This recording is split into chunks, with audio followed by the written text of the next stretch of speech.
wassalatu wassalamu ala Rasulillah sayyidina Muhammadin sallallahu alaihi wasallam wa ala alihi wa sahbihi wa man wala wa ba'd. Perkenalkan saya Dr. Hamzah Khairiyah. Biasa juga disebut dengan Dr. Hamzah, biasa juga disebut dengan Dr.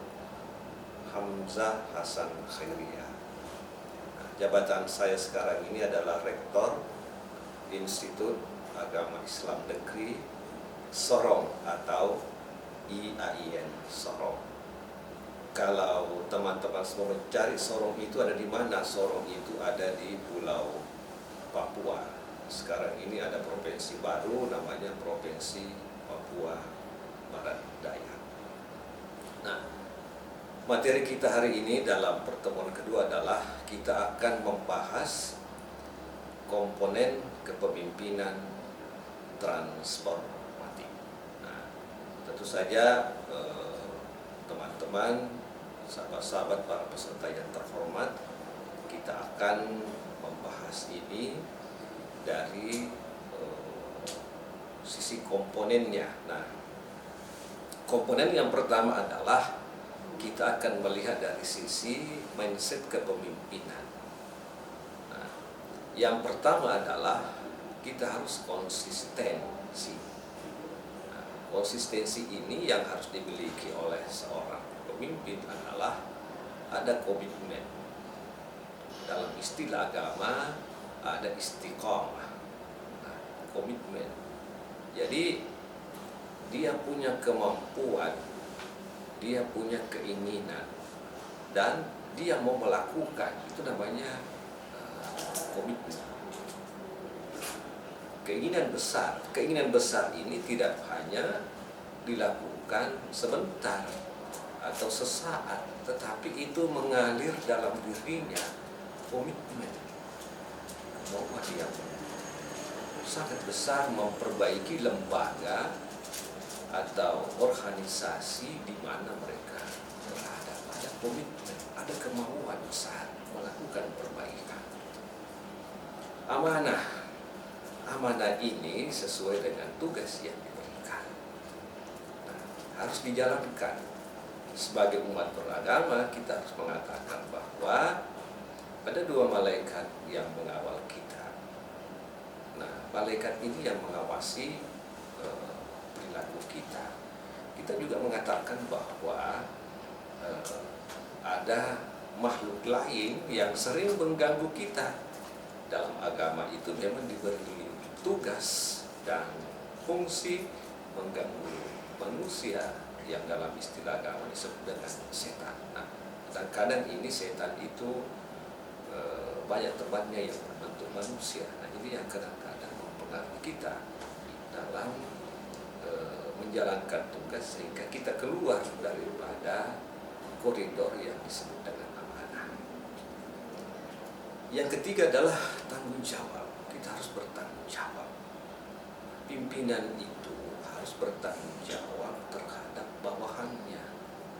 Nah, walaupun pekerjaan itu dilaksanakan oleh bawahan atau staf, tetapi yang harus bertanggung jawab secara penuh adalah pimpinan. Oleh karena itu, staf itu juga bertanggung jawab, tapi tanggung jawabnya kepada pimpinan. Nah, oleh karena itu, meskipun bukan dia yang kerjakan secara langsung, ada namanya tanggung jawab kelembagaan.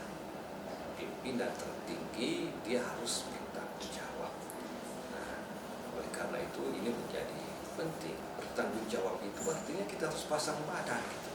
Kita harus pasang badan secara fisik bahwa kita yang bertanggung jawab melakukan pekerjaan-pekerjaan itu. Kita harus siap gitu. Kita harus memang melakukan dengan totalitas badan kita, bahwa kita pasang badan terhadap pekerjaan yang kita lakukan.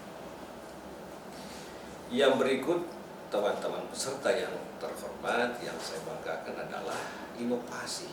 Prinsip kedua adalah inovasi. Inovasi ini adalah terdiri dari dua hal. Yang pertama adalah kreativitas. Nah, kreativitas ini bagi seorang pemimpin itu harus dikaitkan dengan visi misi. Nah, bagaimana kalau dia melakukan inovasi, melakukan kreativitas di luar dari visi misinya? Ini yang kurang benar, kurang tepat. Seharusnya visi misi itu yang kemudian diturunkan menjadi program kerja itu kemudian kita lakukan dengan inovasi. Nah, inovasi selain itu kita harus visioner, kita harus memandang ke depan. Jadi cara pandang tentang ke depan itu berbeda bagi staf dengan pemimpin. Dia harus memiliki pandangan jauh ke depan dibanding dengan stafnya gitu, melampaui daripada generasinya, melampaui daripada apa yang dipikirkan oleh orang lain. Itu namanya visioner. Dia harus berpikir melampaui dari apa yang biasa menjadi capaian-capaian orang lain. Jadi inovasi ini dikaitkan dengan kreativitas dan dikaitkan pula dengan visioner, cara pandang ke depan. Yang berikut adalah produktivitas. Produktivitas ini terdiri dari dua. Yang pertama progresif, dan kedua adalah inisiatif. Progresif itu adalah melakukan pengembangan, dia harus berkembang, dia harus tumbuh dari 1 menjadi 5, dari 5 menjadi 10 dan seterusnya.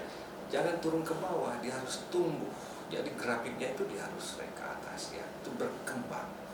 Nah, kalau misalnya ada satu pekerjaan ya yang sumber dayanya 5 orang, sumber daya manusia, tetapi hasilnya seperti itu, bisa nggak misalnya 5 orang itu targetnya menjadi 10, tetapi 5 orang ini kita targetkan menjadi 12. Nah, itu namanya progresif, dia bertumbuh gitu. Yang berikut adalah inisiatif. Dia harus berangkat dari titik nol untuk mengeluarkan gagasan. Ada inisiasi, ada kemauan, ada kecenderungan, nah, ada ide, ada gagasan, inisiasi, berinisiatif itu inisiasinya. Jadi pemimpin ini harus berada pada garda terdepan. Dia harus mengambil sikap, punya inisiasi, punya pandangan, punya keinginan seperti berinisiasi. Inisiasinya ada, dia inisiatif. Dia adalah orang yang pertama melakukan sesuatu dan berpikir sesuatu. Nah, jadi inisiatif itu tiada henti, harus ada, terus dilakukan. Jadi produktivitas gagasan itu dalam bentuk inisiasi itu menjadi sebuah kebiasaan bagi pola pikir pemimpin. Yang berikut adalah integritas. Kita harus berintegritas. Ada standar berintegritas itu, yaitu kita harus tegas dan tegas. Lalu kemudian kita harus prioritas. Prioritas ini ketika ada pilihan-pilihan yang harus dikerjakan, maka ada namanya prioritas. Prioritas daripada target. Yang berikut adalah fleksibel. Fleksibel ini ada 2. Yang pertama adaptif dan yang kedua adalah toleransi. Nah, kita harus beradaptasi dengan lingkungan. Kita harus beradaptasi dengan suasana baru, kondisi-kondisi yang membuat kita harus melakukan penyesuaian diri. Nah, kita juga harus toleransi, memahami apa yang dilakukan oleh orang. Dari sisi perasaannya kita harus sedikit turun sepanjang itu hal-hal yang sifatnya di luar dari prinsip. Yang berikut adalah kompetisi. Nah, kompetisi ini menjadi penting, yang meliputi totalitas kehidupan ini kita harus siapkan untuk kepentingan lembaga. Yang berikut adalah mutu, kualitas. Kita harus berpikir kualitas dan kompetensi. Siapa yang berkompeten, punya kemampuan terukur daripada ijazah atau kemahiran yang dimiliki. Baik, kita lanjutkan dengan modal leadership. Apa yang menjadi modal kepemimpinan? Yang pertama adalah wawasan atau pengetahuan. Pengetahuan umum dan khusus atau yang sifatnya prioritas. Nah, pekerjaan ini yang kita akan kerjakan itu misalnya memang harus memiliki pengetahuan umum. Tetapi kita juga harus memiliki pengetahuan khusus berkaitan dengan pekerjaan kita, apa yang dibutuhkan di sana. Nah, pemimpin harus tahu itu. Yang berikut adalah keterampilan. Keterampilan berkaitan dengan pekerjaan. Nah, agak susah itu kalau pemimpin tidak bisa memahami apa yang dilakukan oleh staf. Nah, oleh karena itu harus ada keterampilan. Yang berikut adalah komunikasi vertikal dan horizontal. Pastikan bahwa apa yang menjadi ide, apa yang menjadi arahan seorang pemimpin itu dapat dikomunikasikan baik ke atas maupun ke samping. Yang berikut adalah track and record kita. Pengalaman, memang kita punya pengalaman, kita punya kebiasaan berkaitan dengan memberikan motivasi kepada orang. Lalu kita juga punya pengabdian, lalu kemudian kita punya bukti kinerja. Nah, semua ini akan menyatu dengan kehidupan kita. Yang berikut adalah skill menjual. Nah, bagaimana kemudian mempromosikan kawan kita, lalu kemudian mempromosikan lembaga kita. Kalau kita tidak mampu mempromosikan, membranding istilah sekarang ini, itu berarti kita tidak bisa menjual, tanda kutip, mempromosikan, mensosialisasikan, membuat citra lembaga, sehingga kemudian persepsi orang terhadap lembaga kita itu, dia bisa semakin yakin, membranding lembaga. Peserta yang terhormat, yang berikut adalah modal dasar leadership adalah moralitas. Moralitas ini terdiri daripada perilaku beragama dan berperi kemanusiaan. Bagaimana memahami orang lain, bagaimana kemudian agama menjelaskan penghargaan kita kepada orang lain dan lingkungan. Yang berikut adalah karakter. Karakter ini meliputi watak diri, meliputi keyakinan, meliputi nilai panutan. Nah, sebagai pemimpin kita harus punya panutan. Siapa yang menjadi panutan kita dalam memimpin? Ada sosok yang kita bayangkan, ada sosok yang pernah kita baca buku sejarahnya, biografinya dan sebagainya. Itu yang menjadi panutan kita, itu yang membangun karakter kita.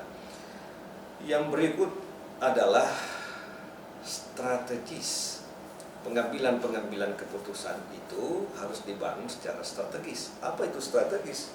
Yaitu keputusan itu cepat, keputusan itu sangat tepat. Jadi cepat dan tepat itu. Jangan kita lamban sehingga kemudian keputusan itu menjadi sesuatu yang tidak strategis lagi. Nah, yang disebut strategis itu adalah gabungan antara cepat dan tepat. Sangat tepat. Mengapa tepat? Karena momentumnya yang tepat gitu. Nah, ini saya kira yang kita harus bangun sebagai modal kita. Yang berikut adalah karakter kepemimpinan. Nah, yang pertama adalah mendengarkan. Bukalah telinga kita sangat lebar. Yang berikut adalah empati yang tinggi. Kita harus memahami perasaan staf, memahami perasaan lingkungan. Kita juga harus mengayomi semua orang tanpa membeda-bedakan.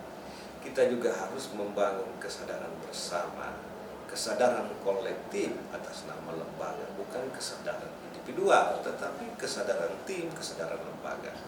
Lalu kemudian kita juga harus terbiasa mengajak kepada kebaikan. Kita juga harus menjadi orang-orang yang melayani. Jangan pemimpin itu dilayani, kita harus melayani atas nama lembaga. Lalu kemudian memberi peluang berkembang kepada staf, jangan tahan-tahan. Lalu kemudian membangun komunitas. Komunitas itu bahwa kita ini adalah satu korps. Kita memiliki lembaga, kita memiliki organisasi secara internal yang kita harus kembangkan dan itu menjadi milik kita bersama. Yang paling terakhir adalah kita masuk kepada pilar kepemimpinan transformatif. Ada pilarnya. Ada 3 pilarnya. Yang pertama adalah gagasan besar. Gagasan besar seorang pemimpin itu harus dimiliki. Yang besar yang dimaksud di sini adalah dampak dari sebuah gagasan. Nah, dampaknya. Yang kedua, partisipatif. Kita mendorong staf kita itu, kita mendorong bawahan kita itu ikut juga melakukan pekerjaan itu.